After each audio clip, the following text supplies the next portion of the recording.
por qué en general los países del mundo se están gobernados por las personas con estudios del derecho, incluso los actuales presidentes. Estamos haciendo la encuesta global en los países como España, Francia, Italia, Rusia, Inglaterra, Estados Unidos, y mucha gente está de acuerdo y dicen que sí, puede ser así. Yo creo que es un error porque los que tienen estudios de derecho son estudios previos a posteriormente hacerse jueces, abogados, procuradores, etcétera. Y lo triste de todo esto es que en España y en Europa habitualmente las personas que llegan a la política son abogados desconocidos, que no han tenido ni éxito ni han tenido ningún tipo de fortuna en la profesión, y lo que hacen es enriquecerse posteriormente cuando salen de la política, nombrándose abogados de influencias. Y en Estados Unidos, por ejemplo, es al revés. El presidente Nixon venía de ser presidente de la Ford. Entonces es justamente lo contrario. Pero es que hemos llegado al absurdo que en España hace 25 años nombraron director general de prisiones a un señor que era ingeniero agrónomo, mi director de justicia a un señor que era de telecomunicaciones. Entonces todo esto es un absurdo absoluto, ¿no? Sobre todo porque habitualmente los políticos empiezan desde muy jóvenes, empiezan en los partidos políticos con las generaciones nuevas o con las juventudes, y al final pues lo que hacen es de la política una profesión. Esto tiene que estar absolutamente prohibido, y una persona que se dedica a la política tener un máximo de 4 u 8 años y volver a la actividad privada en las mismas condiciones que tenía cuando salió de ella. Vale. Las, de alguna forma ya has hecho Sí. respuesta, pero le digo, las personas que estudian Derecho tienen más posibilidad y razones de estar en el Olimpo de la política. Yo creo que como habitualmente los políticos, tanto a nivel ejecutivo, en el gobierno, como a nivel legislativo, en el Parlamento, y a nivel judicial, evidentemente, son personas vinculadas al derecho, tienen las posibilidades porque sus valedores, las personas que lo van a presentar políticamente, están dentro de ese circuito, ¿no?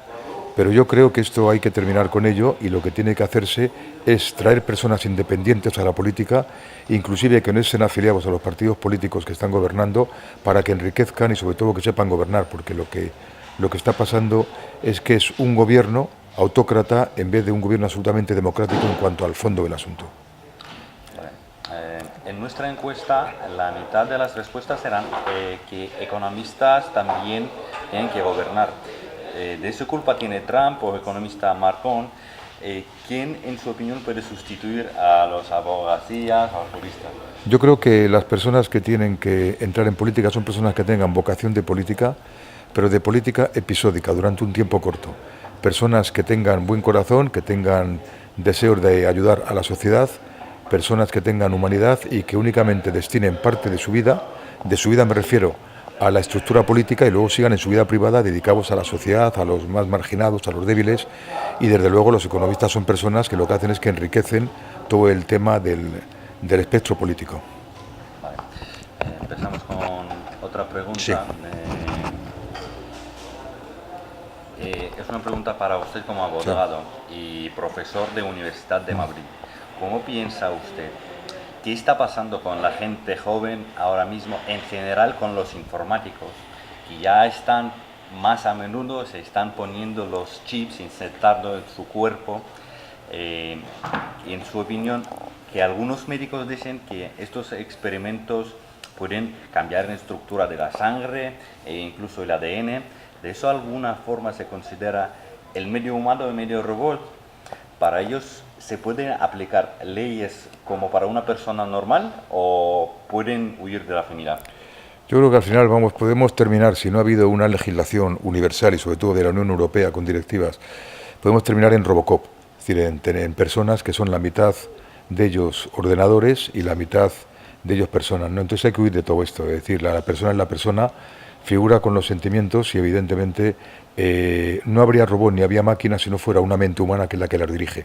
Si quitamos la mente humana se acaba el mundo prácticamente. Esto no tiene ningún sentido. Lo que pasa es que el mundo ha tenido dos episodios muy importantes en los últimos 20 años, que es la globalización y la informática. Es decir, ¿quién podía pensar hace 25 años que podías hablar con un teléfono móvil, que tendrías prácticamente en un teléfono una información que serían 28 librerías?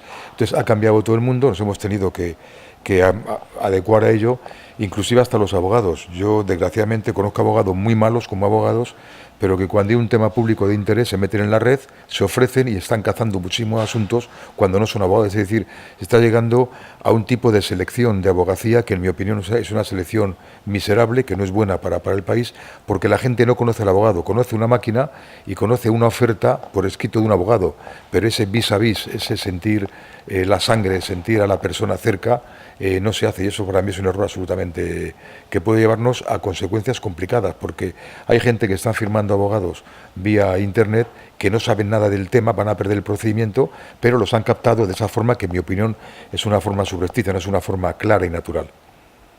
Vale, y la última pregunta. Para abogados, esta forma de, si una persona tiene un chip insertado, ¿pueden tener algún truco para defender a esta gente que huyen de la policía, por ejemplo? Claro, es decir, estamos llegando a que lo que se está realizando por las grandes instituciones de inteligencia, la CIA, el M6, el M7, en España los servicios de inteligencia, es que estas personas pues, pueden conseguir información y transmitirla a otras personas de forma fraudulenta. Y con eso hay que terminar porque es prácticamente imposible.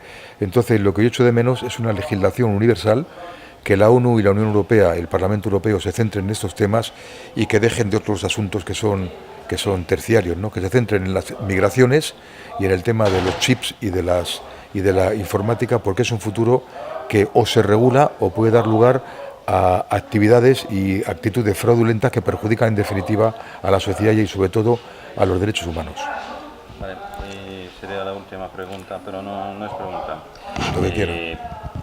En su página web expuestas con sus muchos reconocimientos, medallas y todo que usted ha recibido durante su carrera. ¿Quiere que nosotros ponemos alguna de ellas en nuestros títulos del programa?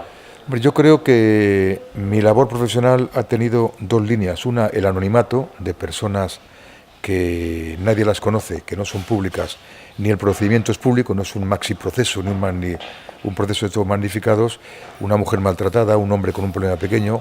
Yo recuerdo cuando empecé hace 47 años, pues ahora unos 40 años, que vino una mujer con un hijo de una filiación extramatrimonial para que se le reconociera.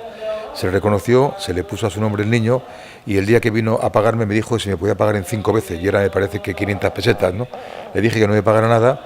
Esta mujer bajó a una cafetería, subió una tarta pequeña, me la comí con ella y para eso mucho más satisfactorio que si me hubiera pagado 10.000 euros, ¿no? Entonces yo creo que estamos en esa línea en la que el tema más conocido de mi despacho ha sido Guantánamo. Conseguimos sacar la primer preso de Guantánamo, al que llamaban talibán español, a Hamido.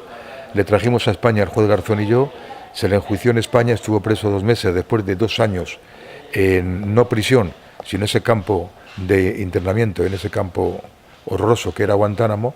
Luego salió condenado por el Tribunal Supremo a 9 años por terrorismo. El Tribunal Supremo cambió, dijo que no había cometido ningún hecho delictivo, le absolvió y con esa sentencia del Tribunal Supremo en la que condenaba a Estados Unidos el derecho de persecución del enemigo, hemos conseguido imputar al presidente Bush y a toda la cúpula directiva de Estados Unidos cuando el tema Guantánamo, y están imputados por torturas porque evidentemente se violaban los derechos humanos y fue el primer país del mundo, luego lo ha copiado Dinamarca, Inglaterra, etcétera, y el Reino Unido, Suecia, etcétera, en el que condenaba los derechos de los internos en Guantánamo como que estaban violados, derecho de defensa, de designación de abogado, etcétera, conocer la acusación, y es un tema que ha quedado aparcado porque el presidente Obama, que para mí ha engañado a los estadounidenses con el tema Guantánamo, no ha querido seguir adelante con él, y yo espero que al final se pongan las cosas en un sitio y se vea que Guantánamo, sin perjuicio de que sea miserable lo que hicieron los talibanes, el 11M, el 11S, que eso es execrable, pero tienen sus derechos humanos, como lo de Tarran, ¿no?